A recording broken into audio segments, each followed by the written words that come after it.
Hello, class. Today we want to talk about communicating the Bible's message today. How do we take something from 2 to 3,000, 3,500 years ago and communicate it to today? What do we do? How do we manage that? Well, first we begin with the contemporary context. We need to understand that we have a historical context in which we live. And different systems have different lifespans. So we need to think about that. We have the life dominance of various systems. Classical Augustinianism dominated theology for 800 years. Thomistic theology in the Roman Catholic Church, coming from Thomas Aquinas, had a lifespan of 250 years. Calvinism has had a lifespan of about 300 years. Liberalism, about 100 years. Neo-Orthodoxy lasted about 25 years.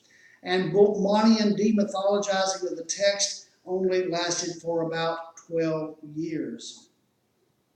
And so what we see is, in recent times, the loss of identifiable systems to which theologians adhere. And this creates an environment of theological confusion. But there's an enduring legacy in evangelicalism. We've seen in the last 20 years or so the passing of some great theological giants from the scene. We've seen most recently, and we don't think of Billy Graham as a theological giant, but he really was. We think of him as an evangelist, but he was part of this early evangelical movement. We've seen his passing most recently. Carl Henry. J.I. Packer is still with us, but very elderly. A number of other leading theologians of the evangelical movement have passed on. But what we see enduring here is the preserving effect of the centrality of Scripture. By staying focused on Scripture, there's a conserving, preserving element there. But we must deal with the issue of contemporization. And there are dangers involved in that.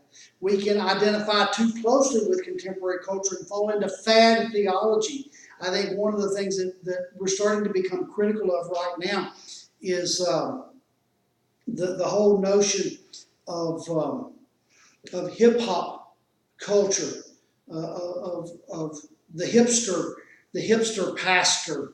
We're starting to think maybe that wasn't such a good move. We've got to be careful of fad theology. We have to balance our eclecticism.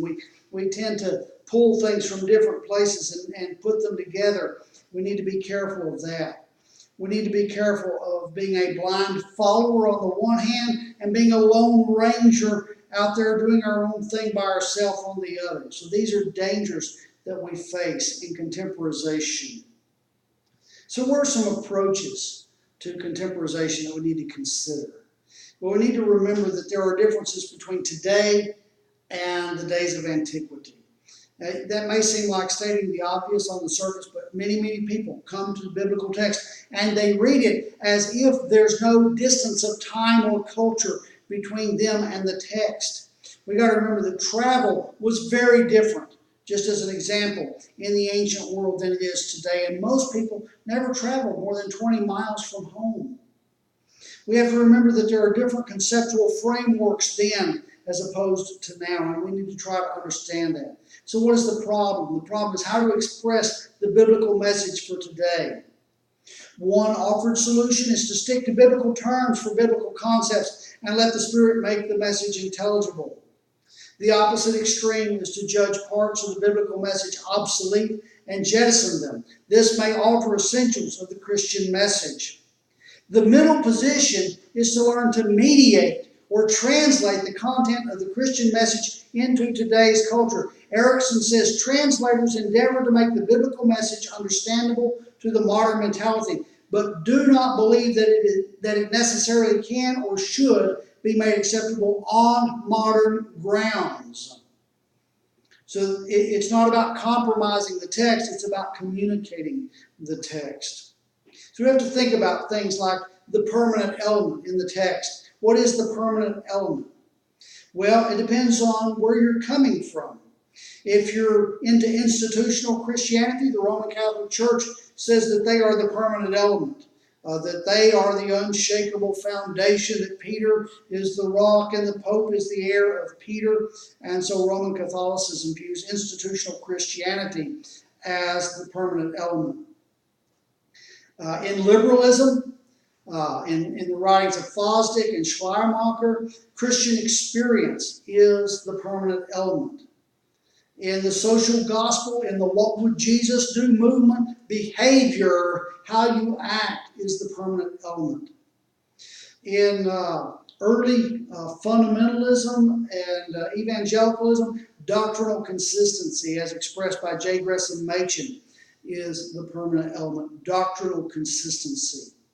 Well, what are problems here? Well, behavior separated from transformed character is dangerous. It's just moral renovation. Morality separated from sound doctrine creates a crisis of identity regarding the person of Jesus Christ, and therefore the validity of his teachings are called into question. Experience separated from doctrine becomes focused on human ability and achievement. And so we have to be careful with these things. So what are we to conclude from this? That doctrine is inseparable from the cultural contemporization of the Christian message. We must bring doctrine and understanding and communication of the message together in a way that doesn't compromise the message but clearly communicates it.